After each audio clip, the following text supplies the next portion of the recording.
961, it's carnival season. It's in the air, it's everywhere. It's 961, K.Rich, no stranger to us. Oh no. Welcome once again. It's the first time I'm here with you though. It's the first time I'm rocking this shift. Oh, the first time here? Yeah, so it's big moments happening right here. It's big moments. Alright, so let's start from the very, very, very beginning. Full name, Kenneth Richards. Oh gosh, if you want to get politically correct. Let's get politically correct. Kenneth? Born February the 21st, 1989. So you're a Soca child. Yes, sir. You born within the season, so it's within your blood. So for a lot of people who don't know, you were born in the United States of America. Staten Island. And then you moved to Miami. Yes, sir. That's right. So your Trini mom, she then introduced you to the Trinidadian culture. Yes. So what was your first thoughts hearing Soca, hearing what is coming from Trinidad? Well, I can't even really say it's a first thought, because it's what I was really brought up with from young in the house. My mom, if she wasn't playing Soca, she was playing Prince and Boyz II Men. And so, I can't tell you I know anything else. I grew up listening to Soca music. She was also a promoter in Miami too. So she was bringing down acts like Crazy, David Rudder, Sparrow, Super Blue. That's how I got introduced to him from a very young age of 6 is when the first time I met Super Blue. I remember that. And just really being part of that Miami Carnival scene, which during the glory days, during the golden days of Miami Carnival Convention Center, and when they used to have Ramadas as the joint, as the flick to go and have all the big parties. Right. It was a real nice magical time, I tell you, Miami Carnival was the stomping ground. Yeah, but then, back in those days, you still weren't really 100% Soca. The reason why I'm saying that, you were the lead singer for the band, correct me if I'm wrong, 5 Miles to Midnight. That's correct. I don't know, I wouldn't say that I wasn't 100% Soca. I will tell you, I wasn't sure if there was room for Kenneth Richards in Soca. You know what? Kenneth Richards didn't find K.Rich yet. That was the thing. And as an artist, I was still looking for my identity. I was looking for myself. And I was looking for me in Soca. So even when I was in 5 Miles to Midnight, I used to tell them fellas, yo, if we really want to do something that's different from the rest of the world, because you don't want to just look into Trinidad and look at a rock band and say, yeah, we could take them dudes, they're doing the same thing that we're doing out in the States. Let we do something new, something different. So what were those songs back in the day that used to make you say, yo, guys, you see this song or this song, it is going to make people move? What was those songs back in the day? You know, one of my favorites was growing up was the Disco Daddy by Lord Nelson. When I heard that, I was just like, yo, it have no way you could tell me that Soca don't belong to the main stage. It have no way you can't tell me that Soca don't belong to the world. But even moving on to more from our generation and thing, see, the song that made me feel, yes, I could come and sing Soca. You see the Blazer Dan, Be Mine Tonight. Well, I know you love to harmonize, Yes. I know you are a singer. I love but that's what we need to present to the world in my eyes, you know what I mean? That's what makes Soca so sweet now, so infectious. You understand? But coming from such a legendary background and observing the success of your stepfather, what is your current state of mind like now? When I look at Austin Lyons, as I know him, you know what I mean? I see not only an artist in the realm of music, but I see a spiritual leader. I see a man who knows how to articulate anything, whether it be a life problem, something as simple as seeing a moment that touches your heart and touches your soul, and he can articulate that and put it into words and bring it into a song. So now, knowing that that's the lineage, the background that I came from in terms of growing up and learning and seeing that, I feel it's important for K.Rich, the brand, the identity, the person, to really start to connect with people with similar life experiences. And I really want to start reaching out. A lot of people don't know, for example, I went to Success Lab until composite school. Really? A lot of people don't know that. Alright. What I realized with the brand K.Rich is when you look at me and you listen to the name, you might think one thing, but there's so much more. And there's a bigger story to tell. So that's why I'm real happy with TTRN. Because this is real vibes right here that y'all doing right here. Something to get to know the artist right here on 96.1. Because speaking about identity, I mean, we can watch your dress code and wonder, is he still stuck in that rock? That's still rock mode? With the boots and things. Yeah, with the boots and the little Elvis Presley mark.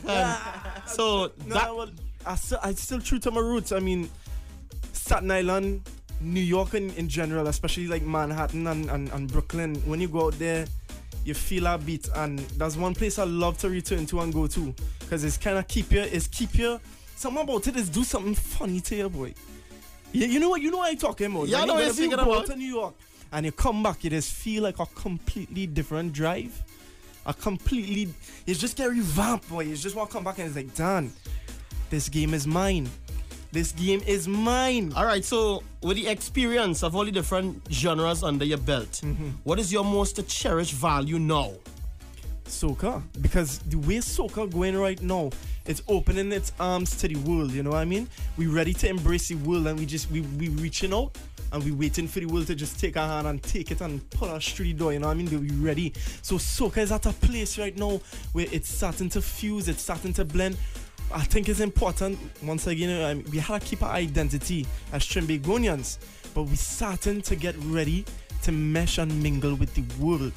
So it's no way you can't tell me that Soca is not the place to be right now. All eyes locked down into Trinidad and Tobago, and for proper reason. Well, all right. Well, then from 5 miles to midnight, that was November 2009. Oh, yeah, you know to December 2010, right? Yes, sir. You then went on to be the lead singer for Surface, yes, which is now known as Realist. Yes, Real Estate. Real Estate. Big up yourself, Gordon Samuels. Snakey as well, too. Snakey come from that same band as well. That was an experience. That was actually... Being in a rock band gave me a tremendous learning experience as a live performer where I think I found my identity. But it was something completely different to be in a soca band. So having to make that transition was quite interesting. I think I was in some terrific hands. Gordon Samuel, Heaven Charles, a phenomenal frontline singer and performer, Snakey. So getting to really learn from these guys and have them groom me, because it was really a molding and a grooming process. That's where K.Rich was born. So Kenneth Richards transformed, he evolved, he found his personality, his persona. I found K.Rich. So here it is, K.Rich is born. Yes. You decided to go solo when? I decided to go solo actually while I was still in university. I was going to Southern Caribbean University at the time, and it just became very stressful, and I wasn't able to make a lot of band practices. So I told them, listen guys, I don't want to fall behind, pull back the band. I want you all to push forward. At the same time, don't worry, I'm going to be pumping solo and still developing my craft. And that was the thing too. I needed to take some time back to spend some time in the studio by myself and really do some soul searching and find that identity. And I think a lot of the time I spent in there, and that's a very challenging and testing period for every artist, is when you're trying to find yourself. And it's an ongoing process, it never really ends. But you see the initial steps that you take, it's quintessential. It will lay out the foundation for the future to come. So I really took my time. I said I wasn't gonna rush it. I'm gonna take my time and learn the craft a little better. And it was during that time in my later university years, when I took some time away from the band, that I really think I started to refine myself a little more and get myself ready for the big stage that is, you know. And speaking about university, I could just imagine when you're studying, you're beating the desk, you're doing everything, and boy, one of the biggest distractions ever, and we could attest to that. Well, not we, but probably you all. Women. Oh, yeah. Women. I could just imagine you're trying to study, you're trying to get to the studio, and your girlfriend like, so you don't have any time for me? What's going on? Was that ever a problem?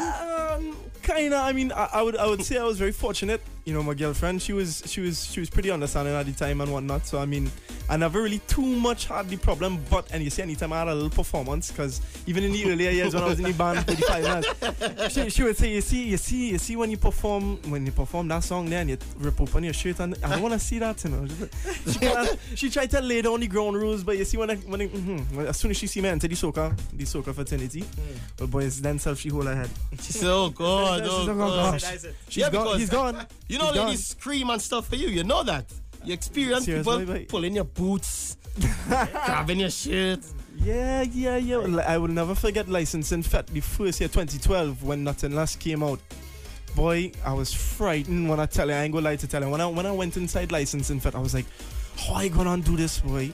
This is one of the most premier crowds. It is a cornerstone in Trinidad and Tobago Carnival. How am I going to address one of the most infamous crowds? And when I came out, I decided to address them a little different. I pulled some little tricks on them. And by the time I hit that Nothing Less, and the entire crowd was moving, I went and I catch a VAPS, I jump off the stage, and I went and I fly through the whole VIP. I jump up on the fence and I sit in on the fence talking. And I talking to the crowd. Well, boy, my tie getting pulled, my pants getting pulled. Anyway, you know Johnny Bravo? Yeah. Johnny Bravo, come He's the first man coming and said, hey. Tash in, he's like, hey. Leave the artists. I say, no, leave them, but leave them. There's the moment right here. So I'm getting a question on my phone here from someone from London. Jamel wants to know if you are single right now. Well, good morning. Good morning, all the way in London. On a good day, on a Sunday. On a Sunday, you might single? find me. Yes, you might find me being single. On a Sunday. On a Sunday. So Gotta try that one, boy. Yeah, I think you gotta try that trick, boy. Yeah. So, are you currently looking for a girlfriend? What are you looking for? Right now, Yeah. to be honest, 100% focus on the music. 100% focus on the music. She has to support you. She has regardless. to be. But do you see that? You see that thing? Anybody who's a DJ, who's a musician, who into this music life, they could tell you, Dan, you sacrifice plenty to be here, but it worth it. It worth it when you see you standing up inside the studio having a radio interview and thing. That's when you know it worth it. And then nobody could come right now at this point in my stride and my success and take away from that. So you have to understand, if I say I'm bringing you in my court, I will defend you full 100. But you gotta let me defend my thing over here too. So at the end of the day, we keeping it bouncing then. We keeping it bouncing. And with that said, this is your new single, your new release. So ladies and gentlemen, K.Rich with his new track, his new release, it's called Keep Bouncing. Brand new from K.Rich, it's called Keep Bouncing It. Keep Bouncing It, love it. The energy is high. It's very high. Very high. It expresses the true essence of Trinidad and Tobago Carnival. I know you've been in our crowd and you've been through that very same situation. Well, not really me, assassin. A couple Don't sell yourself. Assassin is the man. A couple times. Don't try and pull any out of that, you know. Assassin is the He's man. always doing that, you know. That's what I'm saying. Always, you know. So, tell me about the track. Well, you see the track, I had to give first and foremost thanks to Matthew Spencer, Okosi Blackburn, Twin Islands Studios, as well as LFS crew. Tremendous team right there. Those two camps, some of the young bloods coming up in the game. This is gonna be the first year really that they really getting the shine on. LFS now drop a tune with Lyrical as the Cloud9. Right. And you have of course Twin Island Studios. We doing some real work together. We pumping real hard. Also, this was actually a collaborative effort because Mill Beats family came on board and they really drove the song home. Like they just gave it a nastiness that really gonna have all the ladies keep bouncing. As well as, you know, I had a big up management as well on this one because we really worked hard to get this one ready for today. Actually, is the release day was today. So big up management as well. Mayor Al Jalil, thank you for the artwork, everything. But yo, I cannot wait to perform that song live. You see when that intro hits, I just find it have a real energy to it, boy. Yeah, the energy is high. The energy is high in it. I gonna be opening up my sets with that song right there. That song have real energy, boy. So you plan to have dancers? Of course, the L family. You know that's a legit and loyal to them from day one. They had my back. I can never go wrong with them. Well, alright. Well, you don't have anybody to complain about anybody being too close to you and so you're alright this season now. I love my dancers, you know. I mean, that's You're family. good. That's family. When the vibe hit him, man, he when? took years on his stage. That's my thing. Yeah. I've seen it with him before. That's my thing. It's be a complete takeover, but it's be a spiritual takeover, you know. You see, when you're on, it's a completely different personality, you know. Yeah, I've seen it. Well, enjoy it, you know. Enjoy it. I love it. Enjoy it. I love it. And if you, I'll think for you, I'll bring in thing and it bad. All right, bring So if you're feeling this month, say if you're feeling this track here, mark my words, I'm doing something for the baddest on them. That. Sir. That. You're coming on your show. All right. Doing something for the baddest, but until that time. Oh yeah. Right here on 96.1, K.Rich for the girl them, alongside Trevlyn Assassin. Oh, let me say. Keep bouncing it. Keep bouncing it. Keep bouncing it. Keep bouncing it. Keep bouncing it. Keep bouncing it. Yo! Keep bouncing it. Carnival 2015! Well, K.Rich, once again, thanks for passing through. Thank you for having me. It's a pleasure to be here. I hope it's something we could do again in the future. But of course, it's TTRN. Oh, family. It's home to the stars. Family. It's home to the stars. Enjoy the rest. Thank you very much. See you very soon. Very, very soon. With that monster you promise us a monster. I have two monsters for you. You promise? I wish. We say have two. And baddest. All right.